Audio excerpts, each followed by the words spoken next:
Department of Economics, Sacred Heart College, Chalakudy, for delivering the welcome. Thank you, Krishnagidi. I hope you can hear me. Can you hear me? Yes, madam. Yes, madam. Yeah. Okay, thank you. Distinguished speaker of the day, Mr. Vishal Kataria, expert and attorney practicing in intellectual property rights. Dr. Chako Jose P., head of the Department of Economics at Sacred Heart College, Chalakudy. Ms. Daisy, head of the Department of Economics, St. Joseph's College, Autonomous, Irnyalakuda, who are co-conveners of this webinar. Dr. Nigel George, IQAC Coordinator, St. Joseph's College. Webinar coordinators, Mr. Nigel Jacoby and Ms. Jomol Johnson, executive members, students, and participants. A very warm welcome to the national webinar on intellectual property rights in the digital world, jointly organized by the Department of Economics, Sacred Heart College, Chalakudy, and the Department of Economics, St. Joseph's College, Irnyalakuda. We all know that the rapid growth of the digital economy, enabled by broadband penetration, coupled with increases in computing power and storage, has created global markets for contents and right holders. This webinar is intended to educate the participants about the role of intellectual property rights in the modern digital world. Today, we have a reputed resource person who is a lawyer by profession and specializes in patent, trademark, and copyright law.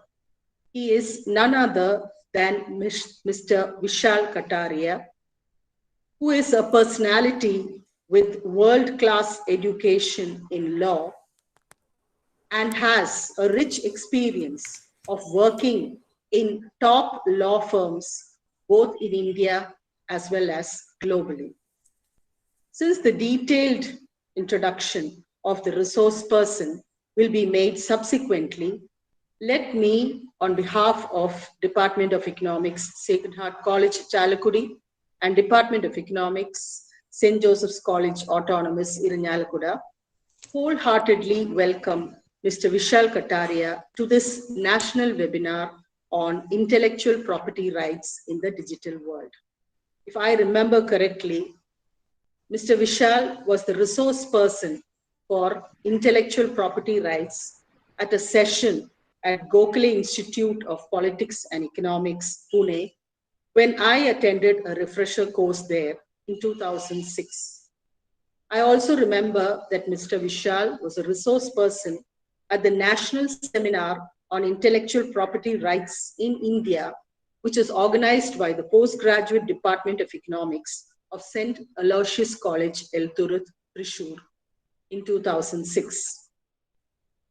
So, with all this, I heartily welcome Mr. Vishal Kataria to this national webinar. It is my pleasure to extend my heartfelt welcome to the HOD of Economics at Sacred Heart College, Chalakudy, Dr. Chako Jose, and the HOD of Economics, Ms. Daisy, St. Joseph's College, Autonomous, Irnyalakuda, who are co-conveners of this webinar. I am extremely happy to welcome Dr. Nigel George, IQAC Coordinator of St. Joseph's College, Autonomous, Irnyalakuda, to this webinar. I take this opportunity to welcome Dr. M.S. Geetha, Webinar Executive Member, who will be proposing the vote of thanks in this webinar. I also welcome the webinar coordinators, Mr. Nigel Jacoby of Sacred Heart College, Chalakudy, and Ms. Jomol Johnson of St. Joseph's College, Irnyalakuda, to this webinar. I am glad to welcome the executive members, Ms. Ginny Thomas, Ms. Naisi Jose of Sacred Heart College, Chalakudy, and Ms. Beena, Ms. Anisha, and Ms. Reshma from St. Joseph's College.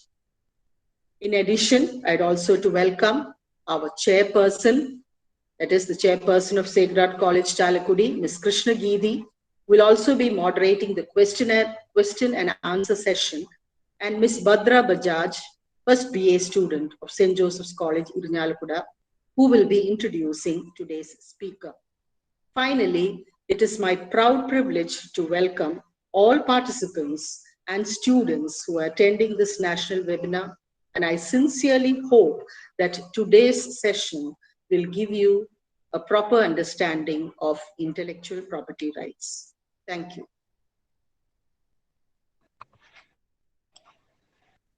Thank you, Shirley ma'am, for doing the honors. With immense pleasure, I also extend our cordial welcome to you to the webinar. Now for felicitation, I invite Dr. Nigel George, IQC Coordinator of St. Joseph College Autonomous, Irinalakuda. Thank you. Good morning, one and all. It's our immense pleasure to coordinate a program in association with the Sacred Heart College, Chalakudy, and that too in a very relevant area, intellectual property rights in digital marketing and digital technology. Nowadays, the digital marketing or the digital technology is booming, especially in the lights of this COVID-19 pandemic. If you just look at the college itself or the teaching learning process itself, so many innovations and like emerging technologies are being used in the education in these days in last 1 year. We are designing different types of courses. We are having different types of methods for teaching or complementing teaching. But mostly, we are not aware about the possibilities of getting these intellectual property rights for these technologies or these designs or developments. So I think that today's session will actually enlighten our teachers and students, and it will give knowledge about, give awareness about the possibilities and opportunities there in development of this type of courses and technologies. So I wish all the best for the program, and I wish this program will be very useful for all the students and faculty members. So thank you so much. Thank you, Nigel sir. Our chief guest of the day is Vishal Katharia. In order to formally introduce our chief guest, I invite Ms. Badra Balraj of First BA Economics, Joseph College Autonomous, Irinalakuda. Good morning, everyone. Respected principals and vice principals of St. Joseph's College Autonomous, Irinalakuda, Kerala, and Sacred Heart College, Chalakudy, Kerala. Heads of Department of Economics of both the colleges. I feel grateful to introduce our esteemed chief guest of today's webinar, Vishal Katharia, owner of Katharia and Associates Law Firm and independent director of MTech Innovations Private Limited and a well-known resource person. Warm welcome to all the leading lights of this webinar and my dear participants. Today, our webinar is enriched with the presence of notable chief guest, Vishal Katharia. He has completed his LLB from ILS Law College, Pune, and did his LLM from University of Bristol, UK, and Franklin Pierce Law Center, USA. He was the chair professor for intellectual property rights at the prestigious University of Pune from 2003 to 2008. He was the first appointee to the IPR chair and the youngest for any chair in this country. He received his law degree at ILS Law College, Pune. He stood second in the merit ranking in the University of Pune and was awarded the coveted DFID scholarship by the British government in recognition for his outstanding academic achievements and to study law in the University of Bristol, England. The University of Bristol is one of the most reputed universities in England with excellence to match the fame of Oxford and Cambridge. His master's course in law enabled him to deepen his knowledge in company law and intellectual property law, along with international contract and European law. He returned to India to work with a corporate law firm for almost a year, only to return to the United States to study Masters of Law. His focus of study was on intellectual property. He worked in the Atlanta office of Holland and Knight LLP, one of the topmost law firms in the US. He returned to India to start his networking and to lay the foundation for his law firm by traveling globally and making alliances internationally and domestically. As his achievements are infinite one, it is difficult to conclude it. Sir, we are extremely honored to have your presence, and I'm sure that you will all feel enriched with knowledge after the completion of this webinar. I welcome you all once again to the webinar and hope that you will have a great time ahead. Thank you all.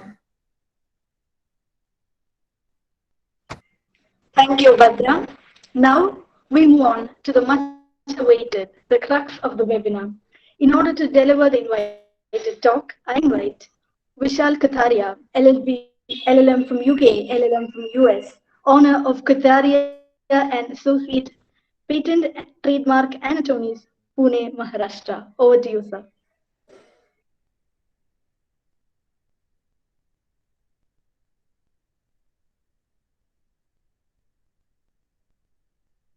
Vishal, sir. Sir, you are not audible. I think you need to switch on your mic.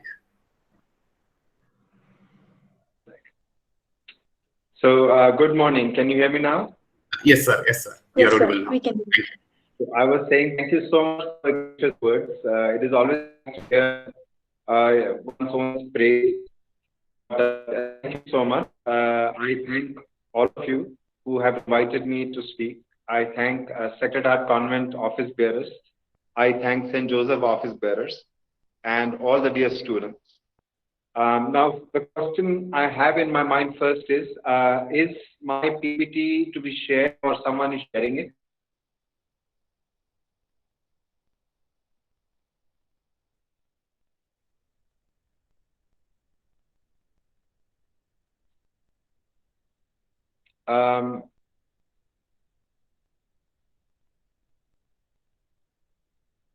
Is my PPT being shared or should I share it online on the screen? No, sir, we cannot see your presentation right now. Okay, so because I can share it, I have shared it, Professor Shirley, so she can share it online.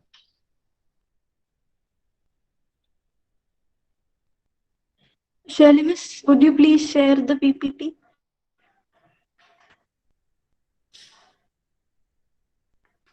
Hello, is Nijil sir around? Because Nijil? I'm on the phone, I can go on the computer and then maybe share the PPT if that is okay.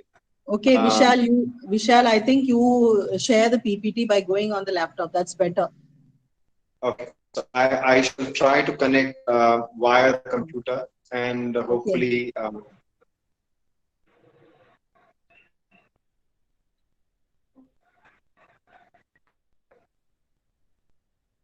So I'll disconnect on the phone. Yeah.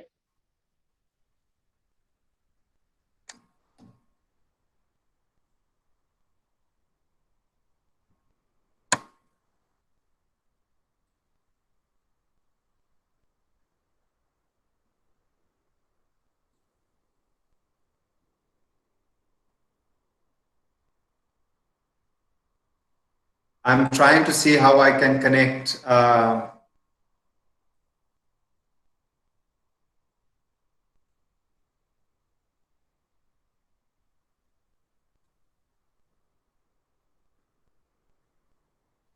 Just give me 1 second, please.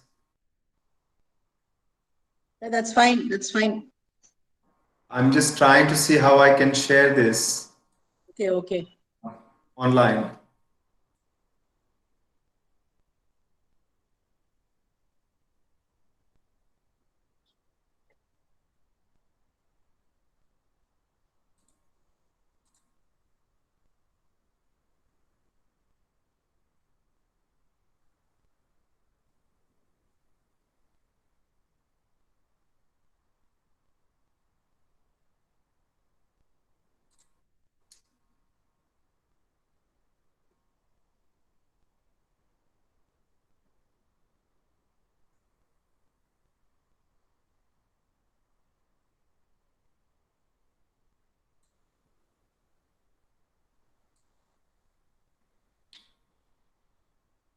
See if you can see it now.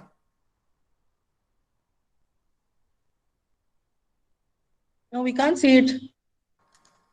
Yeah, because I'm trying to share the screen, and because if I say share the screen, it is not sharing the PPT. So I thought I had given the PPT. I thought that would be shared. Normally, the person who speaks used to Okay, is share there the. any tech person who can help me with, because we are all working from home, so I don't have any of my staff with me right now. Okay. 1 second. Yes. Shamus, would you please send me the PPT? I can share.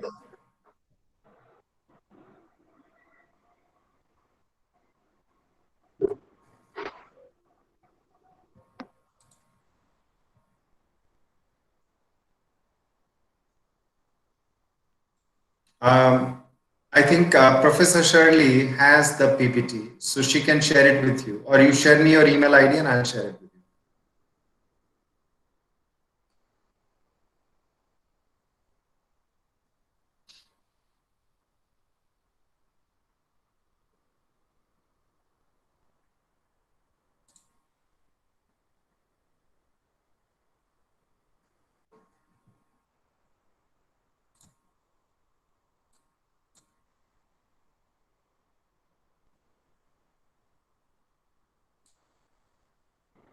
Sir, my email ID is in the chat. Yeah. Can you see? I'm sending it right away.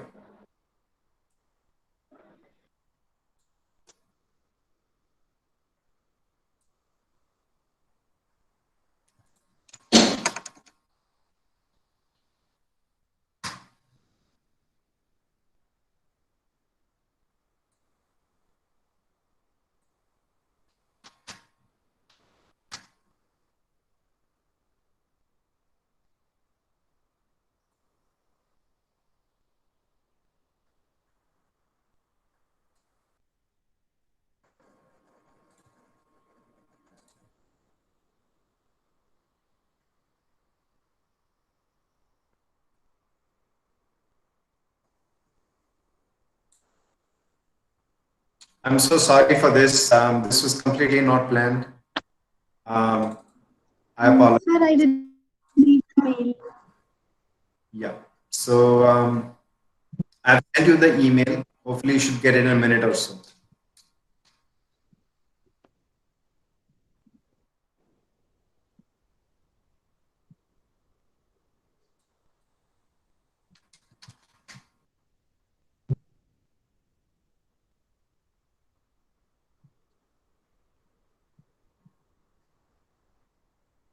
Participants, please bear with us the delay.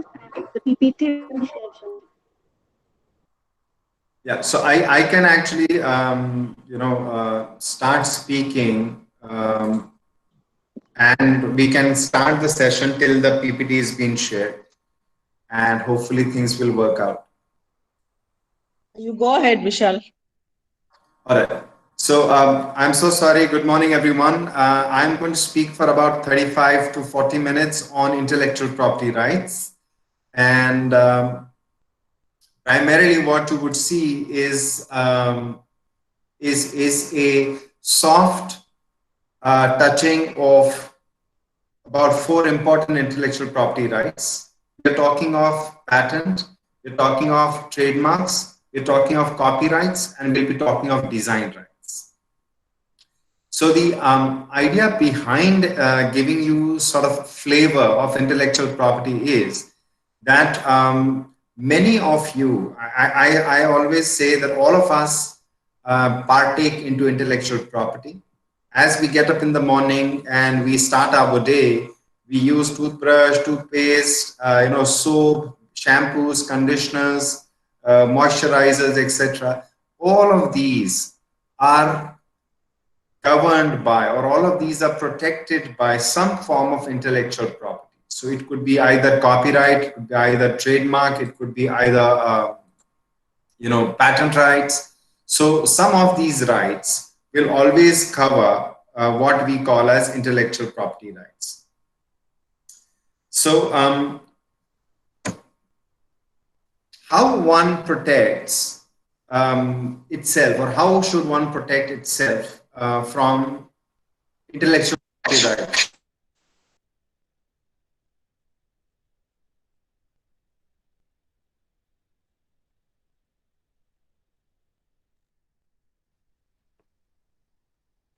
Vishal sir, you muted.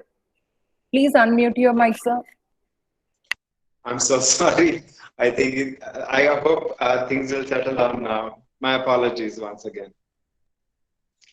So I shall start with a story till someone puts up the PPT to be shared. But the story goes like this, that when the Portuguese landed on the Malabar coast, there was a lot of hue and cry, but the story goes that one of the courtiers comes to the king and says, "Your Majesty, the foreigners are on the hill slopes and they're uprooting the pepper vines because they will be taking the pepper vines with them to grow their own pepper in Portugal." And the king is not perturbed. He's very calm and composed. And he says, don't worry too much. They can take the vines, but how will they take our weather and the monsoon?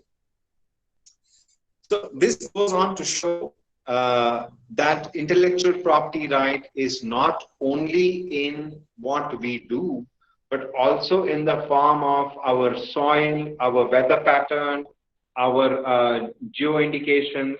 So that is what is called geographical indications. So why are we discussing intellectual property right with young students? Why are we discussing it with the educational institutions? It's because that is where the IP of future will be generated. That is where intellectual property rights of future will be protected. So it is very important that we look at intellectual property rights from the perspective of students as well. So is the presentation on, or should I start the slides, reading through the slides? So we'll continue till the slides are up, as I said. So intellectual property right requires three most important things. As I said, kindly bear with me. The presentation will last for 35 minutes. I will sort of move slowly but steadily towards our goal first of patent, trademark, copyright, etc. But let us understand that this activity of interaction on IPR is needed for three important things. One is important because it will help to generate intellectual property. Second, it will help to protect intellectual property. So if we know intellectual property, we can help to protect it. Third, we can commercialize it. I'll give an example. She came to me saying that I have made a jam of a particular leaf, and if a person has the jam, that person will become infertile. The moment you stop eating the jam, you're fertile again. Is this important?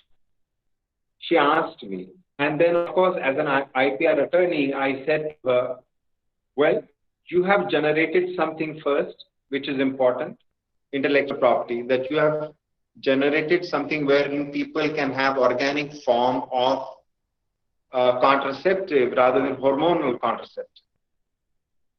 Secondly, we decided to file for a patent. Sorry? Can I interrupt you for a moment? Sir, I have the PPT. Can I start sharing it? Yes, please. Start do that.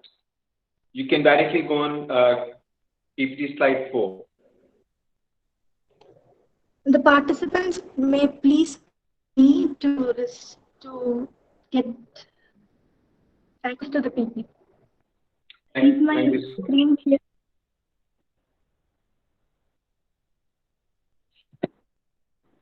Thank you. Is the PPT being shared? Yeah, we can see it. Sir, can you see the PPT? Yes, I can see it. So can we move to slide 4, please?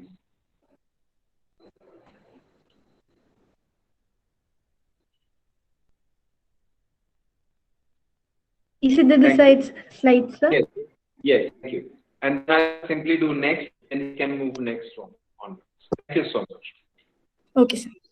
So basically, since I guess most of your students, so since all the students were born, India was changing. So in year 2005, India had to change to accept the international treaties, accept international conditions of opening up the Indian intellectual property system or regime.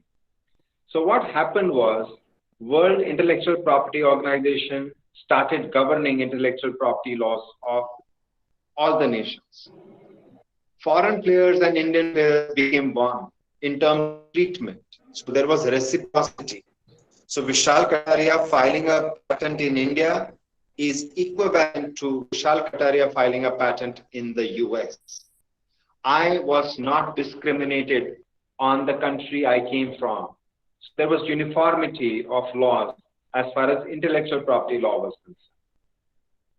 Thirdly, because of this, the foreign and domestic industry started having serious investments into R&D facilities. And lastly, there was competition within the fraternity for a good output of intellectual property. Next slide, please.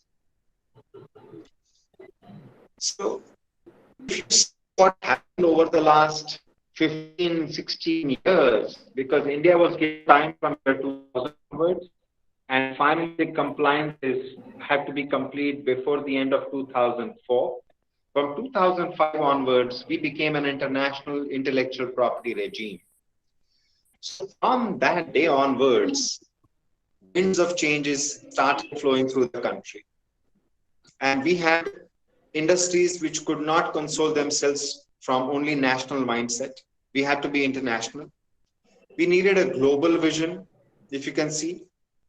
And we had to be aggressive, not very passive, in terms of what we were doing in R&D. And when I say R&D, the listeners or the viewers, please don't misunderstand that, well, I'm from Commerce Department, this is for science, or I'm from Law Department, this is for core science or engineering. It would be very narrow vision to view today's presentation or to listen to today's presentation. Because I have met various people from different walks of life who go on to become business people, who go on to join a company, who go on to do certain things, which is not necessarily not protected by patent or trademark or copyright. So eventually you will all generate, or you will all come across intellectual property rights which may need your input. So understanding this on a cursory level will help. So we came to, next slide please, we came to new era in the industry. And next slide please, yeah. So what was the new era? The new era in the industry was changes in R&D culture, changes in the work culture, change in entrepreneurship, because we all have entrepreneurship. But entrepreneurship was a very successful model, even in India, wherein a larger company would tell a small group of, their own employees or their own colleagues to start something different within the company. So it basically became an incubation cell within the company. And the industry started playing an important role in innovation. Because a lot of people, the famous example is pharma industry. When they started as copycat drug makers, but as they started making money, they started investing serious amounts for R&D purposes. Lastly, they started creating a corporate culture to share ideas, to allow ideas to blossom, and to discuss these ideas, which so far was missing in India. Next slide, please. So, irrespective of what industry you are from, or what industry you may join, these two things become very important as far as industries are concerned. They have major responsibilities. One, you research which will lead to innovation and technology. And second important responsibility is to protect these outcomes of research and technology. Next slide, please. And the next slide.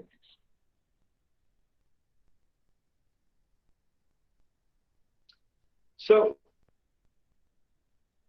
suddenly, the Indian industry, whether it is engineering, whether it's software, whether it is homespun industry, cottage industry, found a new religion. In my parlance, in terms of a teacher and students' parlance, they found a new religion, and the religion was called innovation. So innovation has almost become the new religion of 20th and 21st century. So we not only discuss profit and loss, we don't even discuss research and development, but we will also discuss what goes into a R&D sector. Next slide, please. So typically I get questions like, how many ideas do you need to have a successful paying commercialized innovation? So the industry has come up with a ballpark figure of about 3,000 rough ideas can maybe generate one successful idea which will generate money for the company or for the inventor. So we are talking of having a lot of bright ideas. Next slide, please. And this slide, the next one, kind of narrows down what we are talking. So I'm sure all of you have heard the story, the folk tales, or the stories when we were kids about kissing a frog who turns into a prince. So Mr. Art Fry of 3M was asked, and this was his typical reply. He said, you have to kiss a lot of frogs to find that one prince which will give you everything. That is the reason 3M invested a lot of time, money, and energy into innovation, and they're one of the very successful model companies which earn 30 to 40% of the revenue only from licensing of intellectual property. Next slide, please. You can jump one slide and move to the next slide. Yes, thank you. So let us jump into the games now. Let us jump into one or two slides which tells you what are the what are the corporate spendings internationally and nationally on intellectual property. Next slide.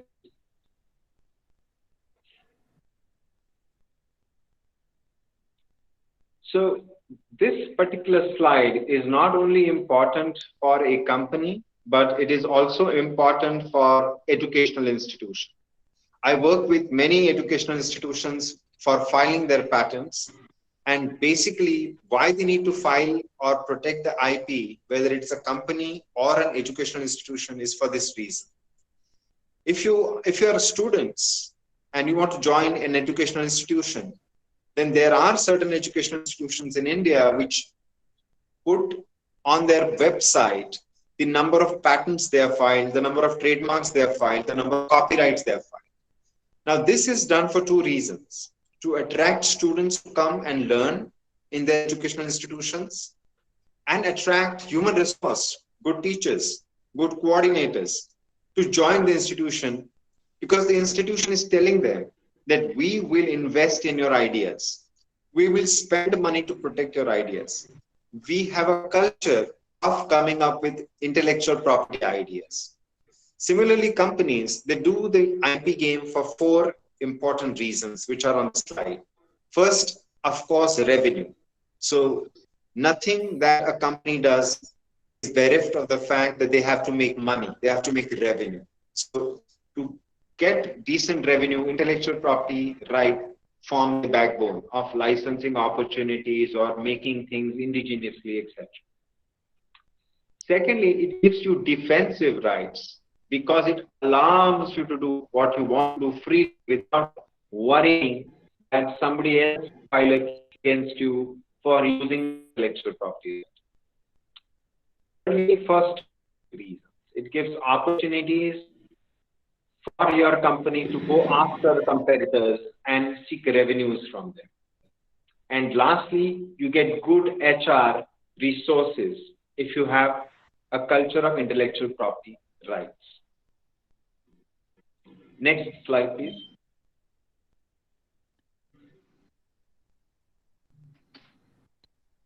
So these are the three important advantages of intellectual property portfolio. Irrespective, I mean, as I said, I work with students, and irrespective what is their background in terms of the knowledge stream, they can come up with ideas. I recently had a very young student. She was 19, and she's from commerce stream, and she came up with a very interesting idea of automatically rolling the yoga mat under the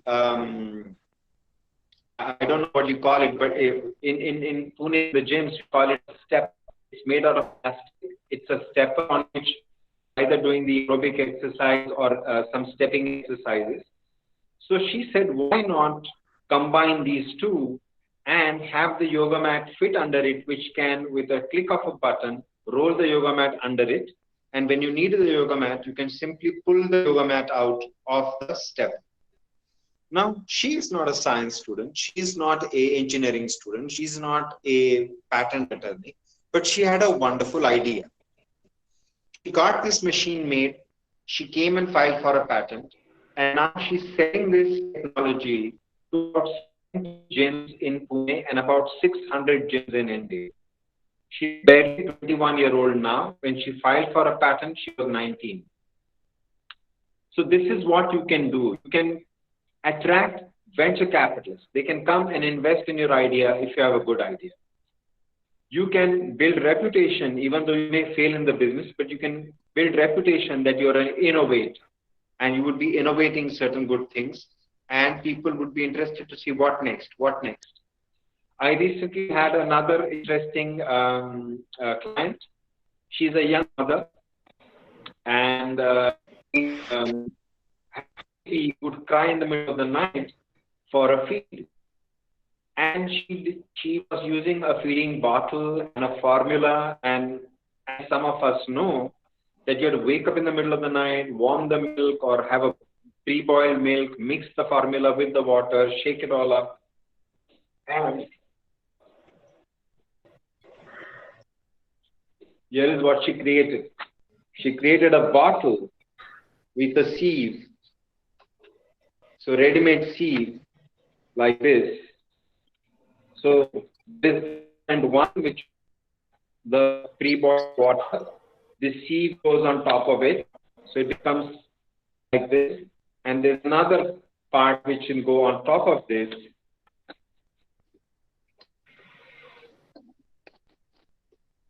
So formula is kept in this, water is kept in this two fits, then nipple goes on the top. You can simply shake it in the night and feed your baby. So you do not need to worry because there is a sieve in here in the middle, which will not allow the formula to fall in the water beforehand and spoil the mixture. So the formula remains dry in this, the water remains in this, the sieve protects the formula from water. When you want the formula to fall in the water, you simply turn the sieve and the formula falls inside. Now this, again, is from a young mother who has no background in terms of science or engineering or anything, but she has a wonderful idea. She got this made on a printer, and this now we are marketing this in India for baby products, and it is doing very, very well. So the idea is that anybody can get an idea. The idea is that you have to work on your idea. And the last idea is you have to protect your idea. So we come to the next slide. And this is the most important slide. And here on we start actual intellectual property right. So what is intellectual property right? It is anything that is the product of your intellect. That is it. Nothing important or nothing complicated. It is simply the product of intellect. Next slide, please. Skip one slide. Next one, please. Skip this one and next. Yes, thank you. So what constitutes intellectual property? I have given only 5. There are a couple more, but these are the most important intellectual properties. First is the king of intellectual property, patent. Second is the queen of intellectual property, which is trademarks. Thirdly, you have the prince of copyright, prince of IP, which is copyright. And later on, you have trade secrets and design rights, etc., etc. So we will first start with the easiest one, which is trademark. So next slide, please. So I'm sure everyone would understand trademark rather quick because we use the products every day, we consume the products every day, and it is easy to understand. So what is a trademark? So trademark can be a word, aerial, it can be a design, it can be a logo, as you can see on the slide, it can be a picture or a symbol. So anything which can perform the function of a trademark is a trademark. As simple as that. Next slide, please. You can skip one and go to the next.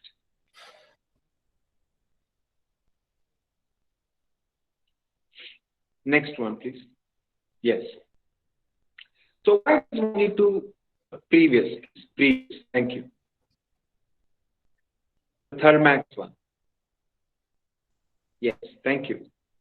So why does one need to file a trademark? This is a clear example. If you can see it on your phone, if you can see it on your laptop, that my client is on the left called Thermax. It's a engineering company, a boiler company in Pune in India. And on the right, you have 3 different versions of the same name. You have first one in the circle Thermax, the second is the red and the blue, the last one is the red again. For these reasons, you need to file a brand name with the trademark registry in India or wherever you are doing your business. Because other people would be copying you and coming up with the same name but with different stylization. Next slide, please.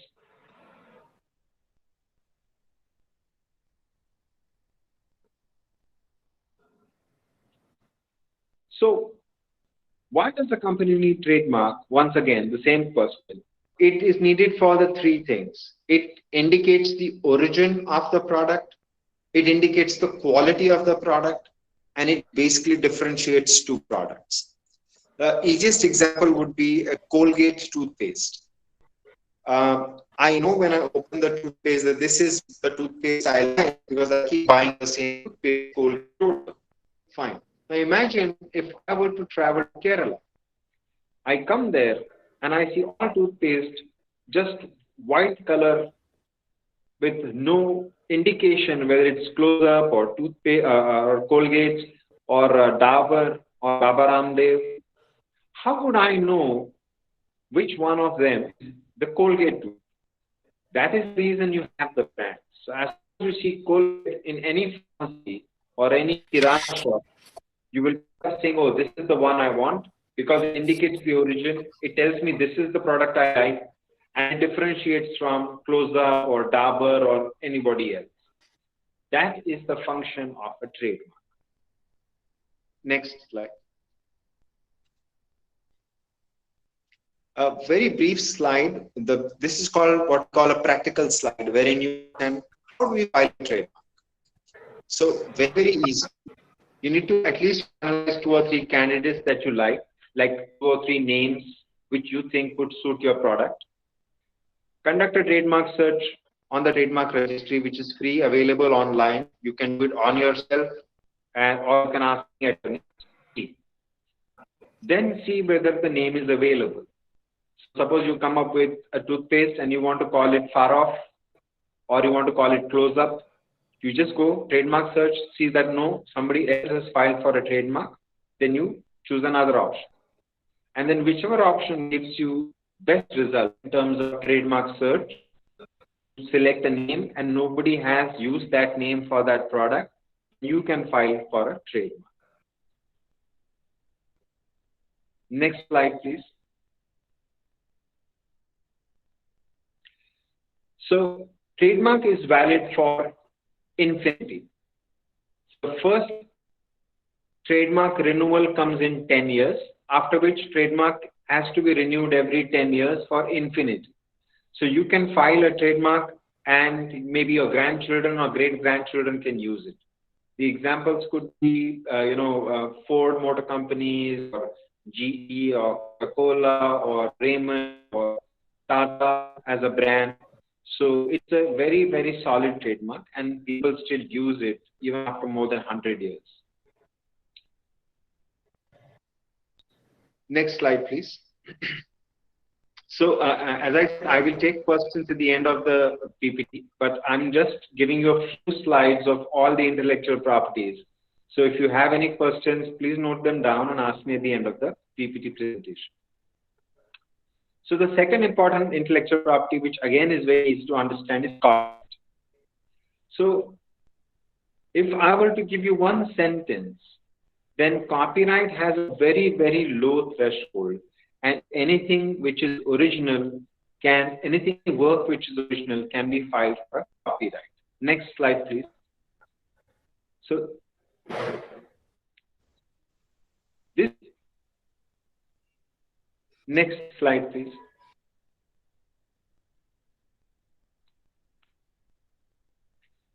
So these are the prerequisites for a copyright. All you need for a copyright is original work and fixed in a tangible medium. That means if I were to write a letter to one of you and I end my letter with my name and full stop, now that letter, as soon as it is completed on the piece of paper, now is worth a copyright. It has a copyright in itself. So if you're writing letters to each other, if you're writing poems, if you're writing a short story, as soon as you finish writing it, a copyright subsides in it automatically. You do not need to file for a copyright. There is no compulsion to file for copyright protection. However, people do it for different economic reasons. Can I go to previous slide, please?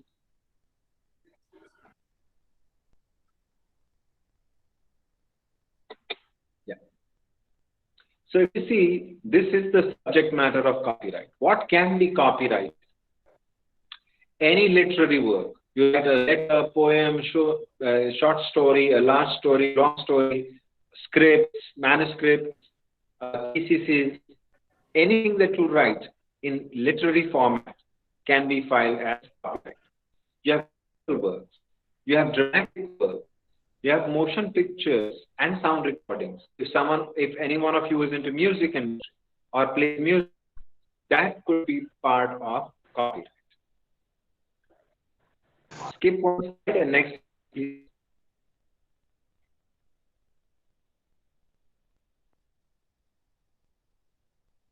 Yeah. So what is not protected by copyright? So this is an important slide. This is basically it about copyright. This slide explains everything in terms of cannot copyright. So titles can be copyrighted. So it could be title of the story, title of your book, title of the movies, etc. Now movies, yes, I'll explain you why later if you have a question. But anything which is short cannot be. Names cannot be copyrighted. I cannot copyright my name Vishal Katai. Short phrases like Dil Mange More for Pepsi or Thanda Thanda Cool Cool or slogans like that cannot be copyrighted. Because to copyright, you need literary work. And for literary work, you need little more than few words. So if you have very little words, the brevity of those words kills the copyright. So these are the examples of what can be copyrighted. Next slide, please. So in India, the term of copyright is life of the author plus 60 years. So it's a very, very long term of a copyright. So writers, poets, artists, people in the movie industry or music industry, they may enjoy very long rights, or their legal heirs will enjoy the fruits of the copyrighted work.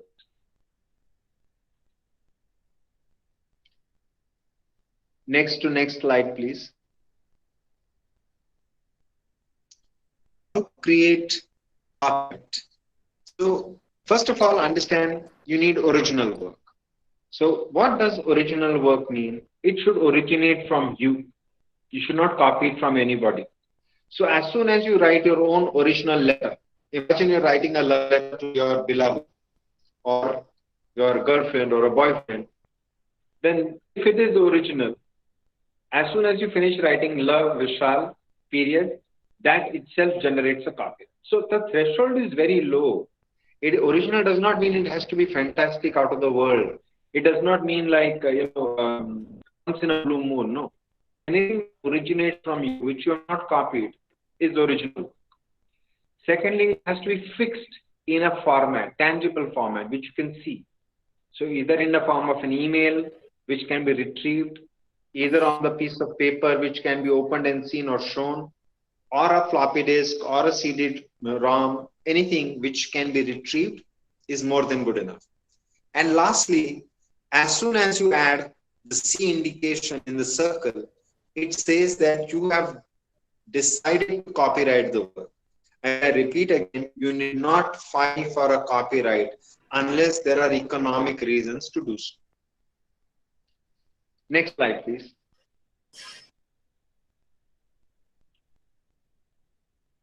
Thank you. The third important intellectual property right is a trade secret. So one of the most important trade secret in the world, and I've been teaching for last 20 years, and I've given the same example every year for last 20 years, is the recipe of Coca-Cola. So I'm sure all of you must have tasted Coca-Cola or consumed Coca-Cola. So that formula Coca-Cola is copyright, is trade secret. Now, what is a trade secret, or what can be a trade secret? Anything that you do which nobody should know, or which you do not want people to know, is a trade secret. So, for example, if I'm a lawyer, list of my clients could be trade secret. How I charge my clients could be a trade secret. If I am a business, then who supplies me raw material could be a trade secret. If I'm a cook or a chef, my recipes could be trade secret. If I'm into food product industry, then my formulations, my recipes, how to make the bottled jam or a homemade wine could be a trade secret. So as I said, my mother-in-law is into making of wines. So she makes wines out of fruits and vegetables. You give her a beetroot and she will give you beetroot wine. You give her a pineapple, she makes you pineapple wine. So that recipe now that she has developed is her trade secret. She's not giving it to anybody. Some people freely give it, so that is no longer a trade secret. Next slide, please. You can skip one slide and next slide, please. So there's no law for trade secret. There is no protection that you can seek for trade secret. You simply have to call your secret a top secret, like you see in the films where people see on the file saying confidential or top secret.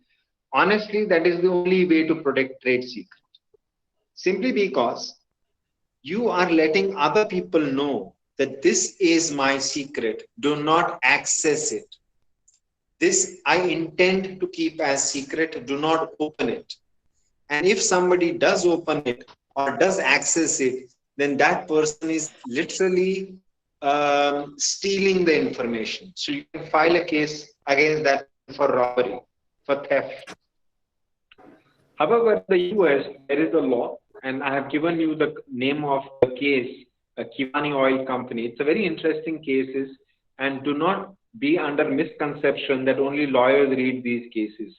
Some of these cases are so interesting that social scientists, economists, people like chartered accountants and company secretaries, they read a lot of these cases for getting some ideas on as to how law functions or how intellectual property law functions. Next slide, please. So, as I said and indicated, all you need to know about how to protect the trade secret is very, very simple.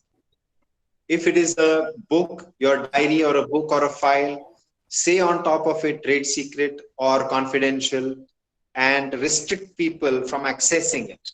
So whether you're a company, a university, a small business, a large business, a homemaker, anybody who wants to keep anything secret, you mention it. Now, I'm sure the students among you will laugh at this, thinking, oh my God, if there is secret written on something, I'm opening it first thing. I want to know everybody else's secret. But that works in private lives. It doesn't work in corporate life or in business life, because then if you access something which you do not have access to, it will tantamount to theft or robbery. Next slide, please. So the fourth interesting aspect of today's intellectual property topic is design right. You all must be sitting on a chair, a sofa, or on a bed listening to this presentation. Whatever you're sitting on can be filed for design right protection. So what does design right protect is in the next slide, please. So design protection is given to shapes, configurations, patterns, and ornamentation. So if I show you my glass, I'm drinking water, then the shape of the glass can be filed for design. The shape of the water bottle can be filed for a design. The shape of the chair I sit on, how does it look? Ornamentation can be filed for a copyright. Sorry, design right. This can be design right protected, a pen. So anything which inherently has a shape or a configuration can be protected under design rights, or anything which has a pattern on it. So you have certain bed sheets which can have wonderful patterns on it, or a bedspread that can be protected under design rights. Next slide, please. And the next, you can skip this. And then we come to the most important part of the presentation. This is what is patent. So if you see, this is the single largest item under intellectual property right, which has provided the maximum commercial benefit to the innovator. So whether it is India or abroad, if you have patents on your name, it is the key, most probably, to financial success, because people want to have what you have given to the society in the form of a patent. And as soon as you give the access to the patent and start earning royalty, you start making money. Next slide, please. So what is a patent? Next slide. Patent is a grant given by the state for a fixed period of time to an innovator. Next slide, please.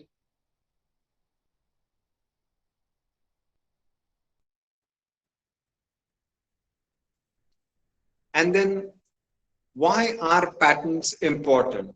Or so I'm not getting the appropriate slide, so I'm just waiting for the slide to move.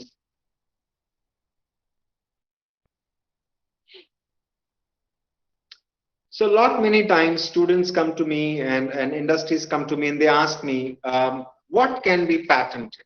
I have an idea. can I patent my idea?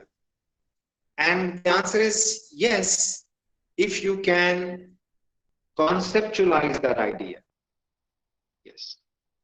Thank you so much. Sorry for troubling you. Thank you so much.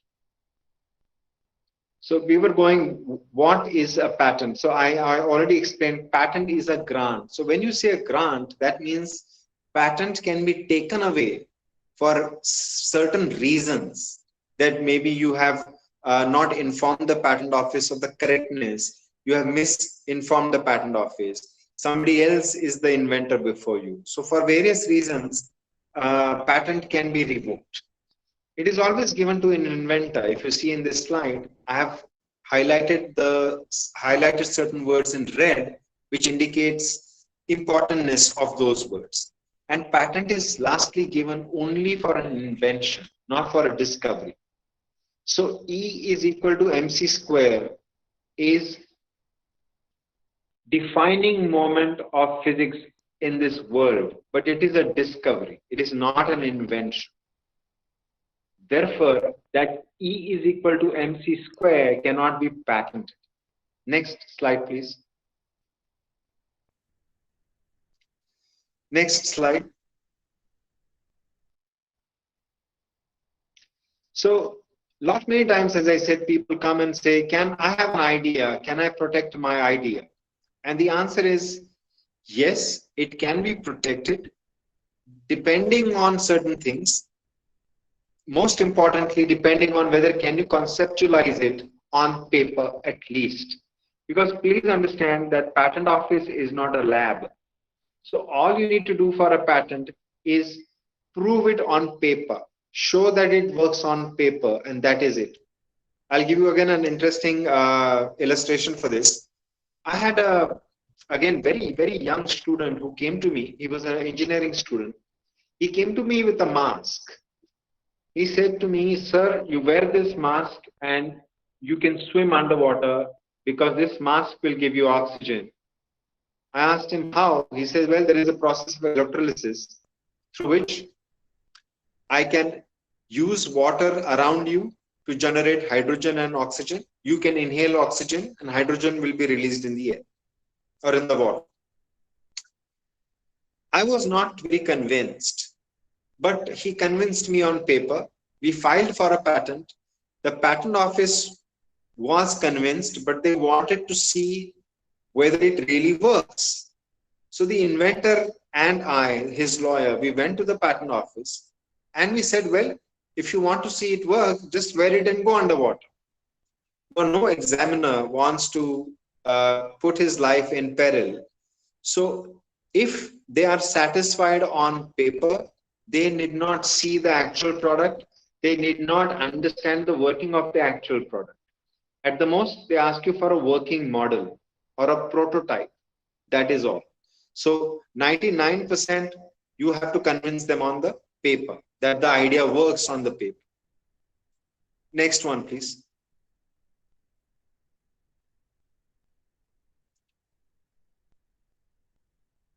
Thank you.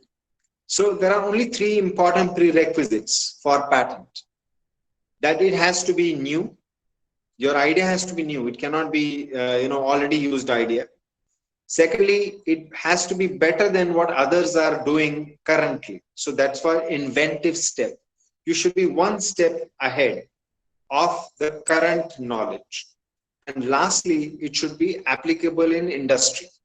Somebody should be able to make it in the industry. So this, or a bottle of wine, so an industry can take this and make hundreds of these.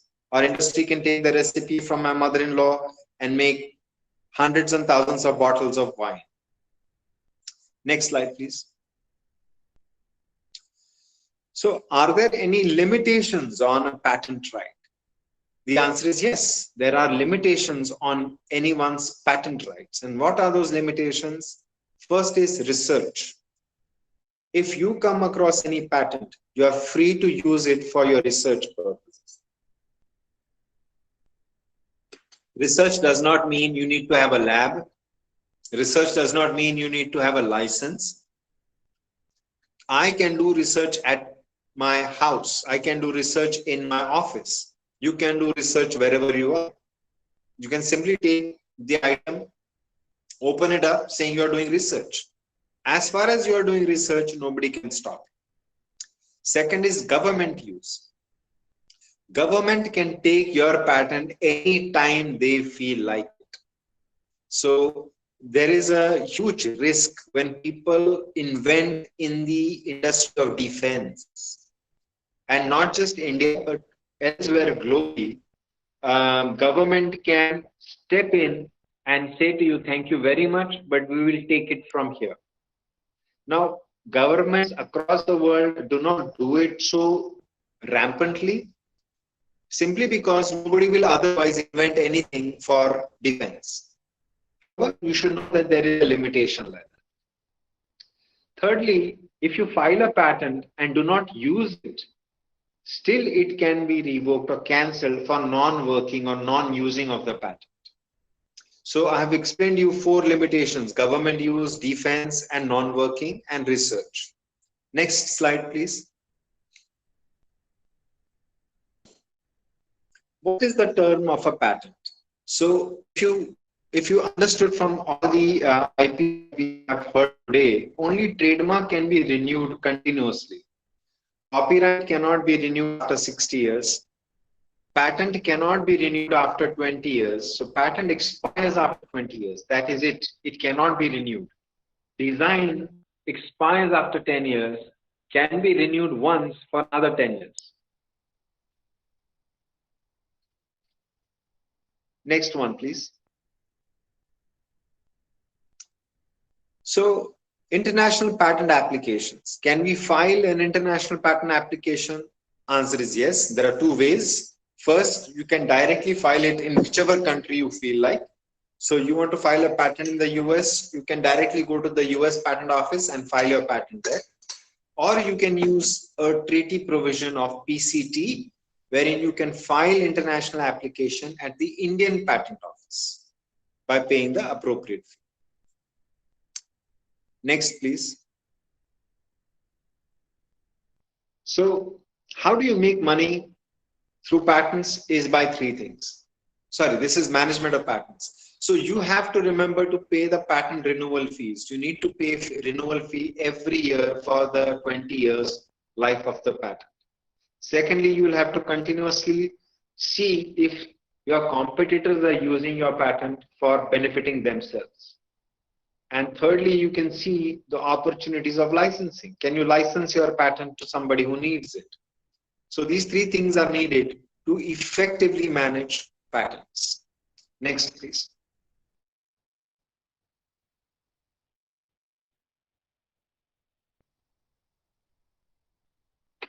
So why are patents so complicated to read is the example here. So this gentleman is telling, this gentleman is having a conversation with a lady and saying, diaphragm, contraction, relaxation, da da da, which effectively means breathing.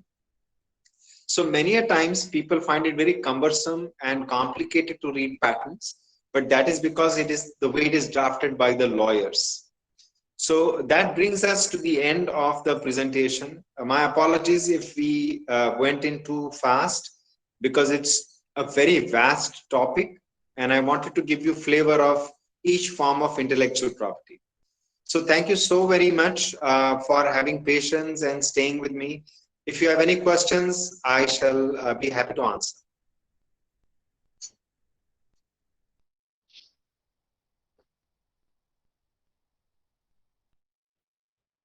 Thank you, Vishal sir, for that informative session. Now we move on to the Q&A session. Participants may please raise your queries through Google Meet chat box or YouTube comment section. So I have already received a question from Sharat Gangwar. Can I read it out, sir? Yes, please. He's asking, what is the role of ethics in the area of intellectual property? What is the role of? Ethics. Ethics in the area of IP. Ethics. Okay. So, I mean, ethics and morality are part of our lives. However, I cannot enforce ethics on anyone. I can give an example like ethics. I can say conflict of interest is one of the very, very important factors. Now, since Kerala just came out of elections, you will see many candidates having businesses which benefit if they get elected. Now, this is part of ethics. This is part of conflict of interest. That if I'm a businessman and if I'm also a politician, then would it help my business if I win the elections? If the answer is yes, then there is a conflict of interest. There is a problem with ethics. So, same with intellectual property rights. I think one of the most ethical issues of intellectual property right is giving the due respect to the co-contributor. That you may be a team of 4 people working on something. So ethically, it means that all 4 of you should own the intellectual property right in the proportionality of the help. Now imagine one person is poor and cannot contribute monetarily. So it is unethical then to divest that person from intellectual property. So you cannot say, oh, Mr. Vishal, you did not contribute money. You were just being present there to discuss. So you will not own the intellectual property. Only 3 of us will own it. So that sort of ethics would come into picture in intellectual property. Thank you. Thank you, sir. Can I move on to the next question?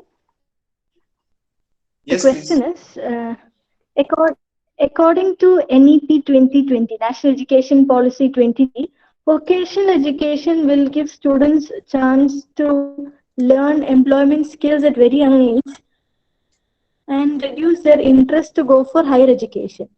Can this provision be harmful to IPS? Um, no, anything with students cannot be harmful to IP. The whole idea is that creating awareness, creating educational opportunities, creating higher educational opportunities will never hurt intellectual property. So the more the students explore through the system of education or outside of the system of education is going to be beneficial. And intellectual property right is personal. So if I own intellectual property right, I will benefit not only myself, but the society because I'll give you a better pen, I'll give you a better bottle, I'll give you better something which is not available today. Thank you. So we have one final question. How costly it is to file for an IPR rights? Oh, that is very, very important question. IPR attorneys are rich, so it is expensive. But jokes aside, well, it depends. It depends on which lawyers you go to. But patent filing is fairly expensive because it is a very formidable right. It is a very massive form of intellectual property right. So if I could give you a ballpark figure for education institutions or students, normally law firms charge 50% less than what otherwise they charge commercial or businesses. So it is expensive, but its rewards are far more higher than the expenses you incur for filing intellectual property. Thank you, sir. Thank you. I hope the participants do not have any more questions. So now we move on to almost the close of the webinar. I invite Dr. M.S. Geeta, webinar executive member and Department of Economics, St. Joseph College Autonomous in Chalakudy, for delivering the vote of thanks. Thank you, Krishnagiri.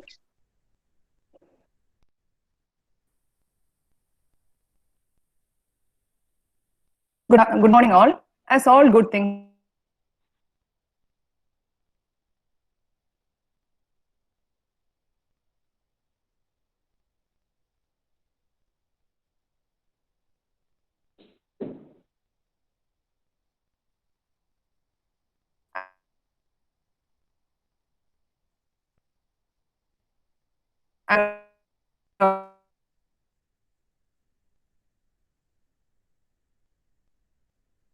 for giving their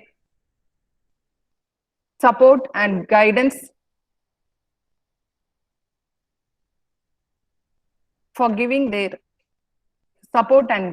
to conduct this webinar. I would like to extend a special thanks to the laudable principal, Dr. Sister Reena Itiachan, Sacred Heart College, Chalakudy, for their valuable support in this webinar. I thank you, the entire sisters, for their sincere prayers for the successful conduction of this national webinar. It is better to have less thunder in the mouth and more lightning in the hand. It is the apparent rights and explain how important it is to be aware of it in the field of academics. Thank you, sir. I must mention our deep sense of gratitude to our beloved convener of this webinar, Dr. Chakojos P., Head, Department of Economics, Sacred Heart College, Chalakudy, for assisting and encouraging all of us to organize this event successfully. Sir, we are fortunate enough to get the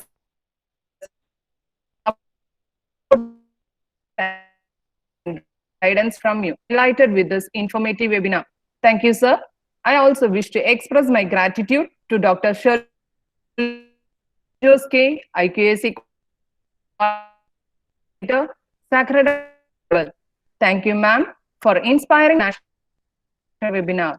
I would also like to extend my special thanks to Dr. Nigel George, IQAC Coordinator, St. Joseph College Autonomous, Chalakudy, for providing encouragement with your fabulous felicitation words. Thank you, sir.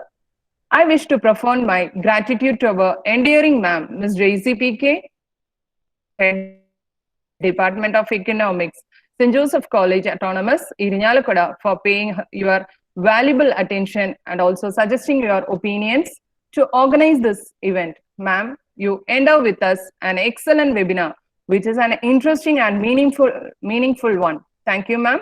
I also like to convey my thanks to our beloved webinar coordinators, Mr. Nigel Jacobi, Department of Economics, Sacred Heart College, Chalakudy, and Ms. Jomol Thomas, Department of Economics, St. Joseph College, Autonomous, Chalakudy, and executive members from both the colleges for their unflinching support and coordination to organize this national webinar in a successful manner.